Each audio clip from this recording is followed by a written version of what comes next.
தற்போது அதிமுகவின் முன்னாள் மேயராக இருந்த புவனேஸ்வரி தற்போது நம்மோட தொலைபேசி இணைப்பில் இருக்கிறார். அவரிடம் பேசலாம்.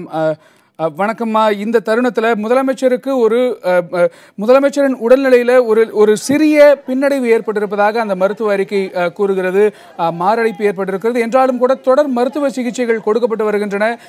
அவருடைய மருத்துவ குழு தொடர்ந்து அவரை கண்காணித்து வருகிறது என்றெல்லாம் அந்த மருத்துவ அறிக்கையில் குறிப்பிட்டிருக்கிறார்கள். இந்த தருணத்தில் நீங்கள் சொல்ல வேண்டிய கருத்துக்களை எங்களோடு பகிர்ந்து கொள்ளலாம்.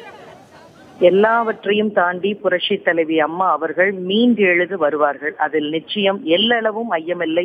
காந்திமதி அம்பாள் அருளோடு புரட்சி தலைவி எங்களிடத்தில் வருவார், மீண்டும் வருவார், எங்களை பார்ப்பார், தமிழகத்தை உயர்ந்த நிலைக்கு எடுத்து செல்வார். எங்களுக்கு டவுட்டே இல்லை, அம்மா வருவாங்க. மக்களுடைய நம்பிக்கை, முழு நம்பிக்கைனா அது அம்மா தான் வருவாங்க. அதுல எந்த சின்ன சின்ன முன்னேற்றம் ஏற்படலாம், உடம்பு சரியில்லாம போகலாம், ஆனா அம்மா மீண்டும் வருவாங்க. அதுல மாற்று கருத்தே இல்லை. கண்டிப்பா வருவாங்க, உடம்பு தேறி வருவாங்க. எங்களோட பிரேயர் கண்டிப்பா கடவுள் அந்த பிரேயர் மேல உள்ள நம்பிக்கை தமிழகம் முழுவதும் எல்லா மக்களும் செய்யற அந்த பிரேயர், 7 கோடி மக்களின் ஒரே வாழ்வாதாரம் புரட்சி தலைவி அம்மா தான். கண்டிப்பா வருவாங்க.